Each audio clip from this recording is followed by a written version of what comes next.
I goes by Nguyễn Nhã Quân and I'm the one in charge of this group. My name is Nguyễn Trung. I was responsible for the whole editing process and animation. I'm Giang. I'm help Trung with the video edit and help providing evidence for our claims. I'm Bảo Vi, Mei and Sinh Kim over here are the ones who help with our group's recording process. Besides, we were also involved in writing the script. It's a pleasure to meet you guys. I hope everyone find our video both helpful and enjoyable. Animation is only for kids. Animation does not work as much as live media. It's just cartoon. How good can it be? Cartoons are often associated with the majority of people's childhood, yet not many think of them as real entertainment medium and actually give it the credit it deserves. So our main object of this video is to spread the love of animation and how it's so much more than it looks on the surface. Animation has always been thrown under the bus for no reason, especially by the older generation. Many adults have spoken out and expressed their disdain for animation with no sugarcoating whatsoever on national television. For example, in the 2022 Oscar Award show, which is regarded by many as the most prestigious, significant award show in entertainment industry in the United States and worldwide, the presenters were processed to laugh about how these animated movies are only for kids to be observed over, and adults are the ones who have to endure it. This not only shows how much of a closed mindset they have, but also greatly insulting for people who work in the animation industry as well. Furthermore, with how influential this show is, this mentality can spread even further to other people. In addition, how many times in your life have you heard about animation being exclusively for kids and how little respect it deserves? How many times have you heard, "Oh, you are still watching this stuff? You should grow out of this by now"?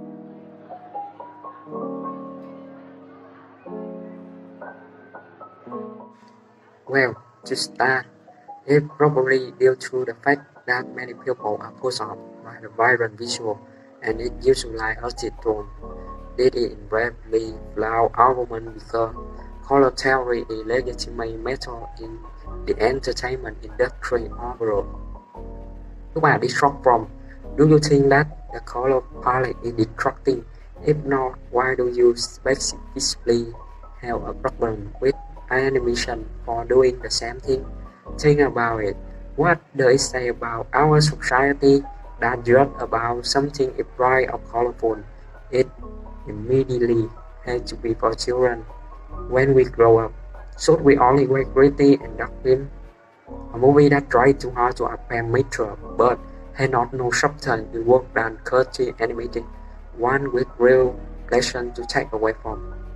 For instance, Suicide Squad, a movie that is famous for how overly edgy and how bully it is killed, the other them were met with a massive amount of criticism from critics and the overall audience.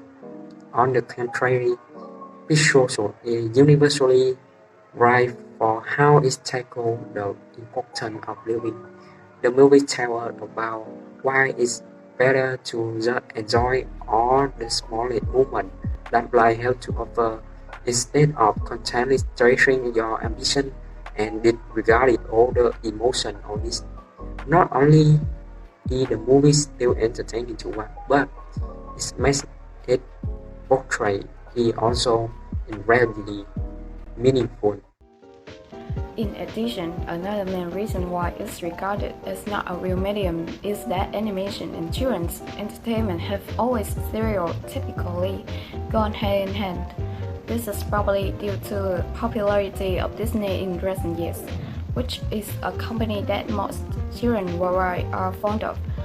Some people probably get the idea that all animated franchises are basically the same as all the Disney films they have watched. Not many of them realize animation is a medium, not a gun.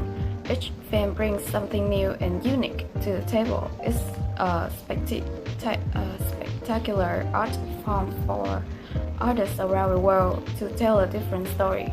For example, there is a real significant difference between themes that are in animation property like Paw Patrol and the ones like The Women Cry Baby, both appearance-wise and story-wise.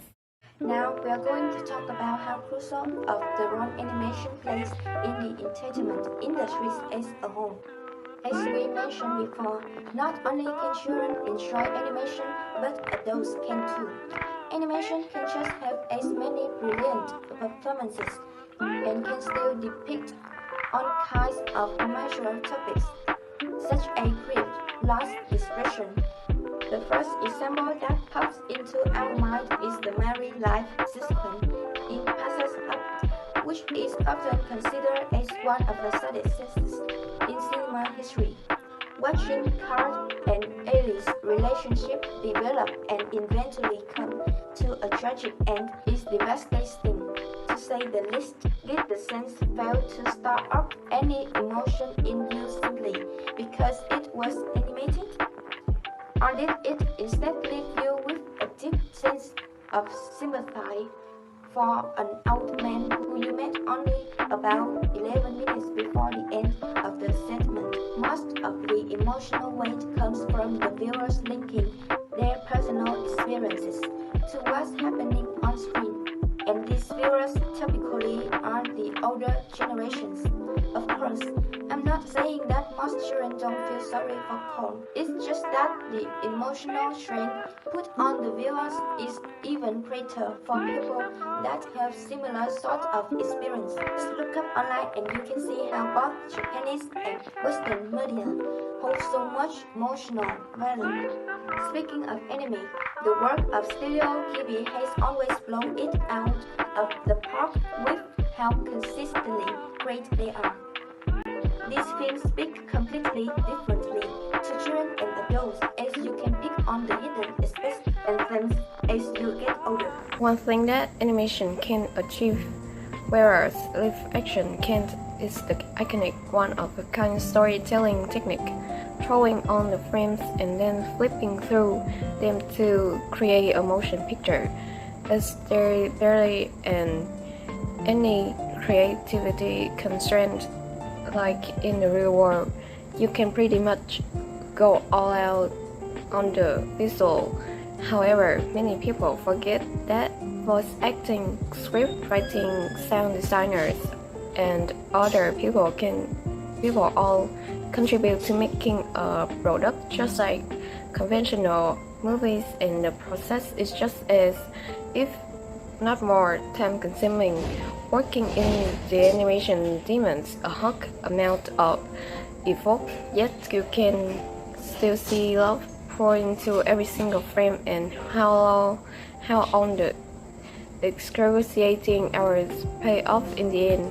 Each animator has their own flair for animating, and it's always so beautiful to see when they unapologetically display all of their passion and skills. Just look at these smooth scenes.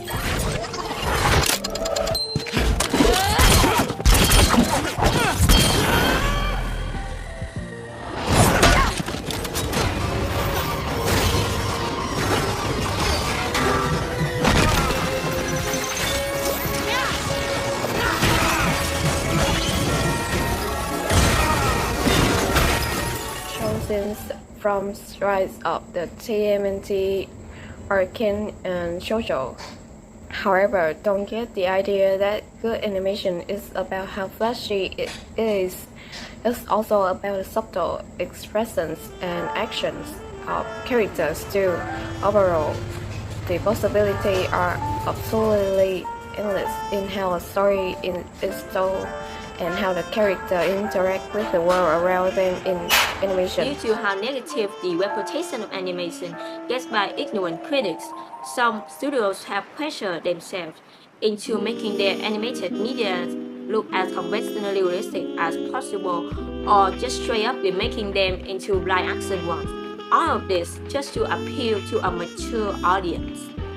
This, of course, backfired, as most of these movies have been regarded as bland, lifeless, and lacking the charm of the original ones.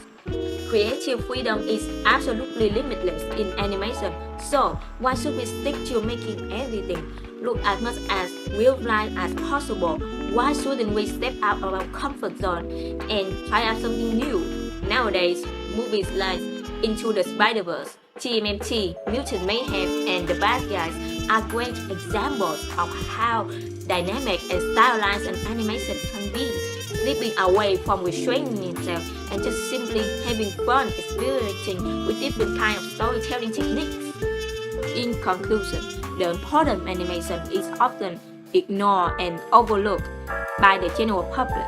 As a progressive society, we all have to take measures to change this old-fashioned mindset for good and give the animation medium the praise and respect that it has always deserved.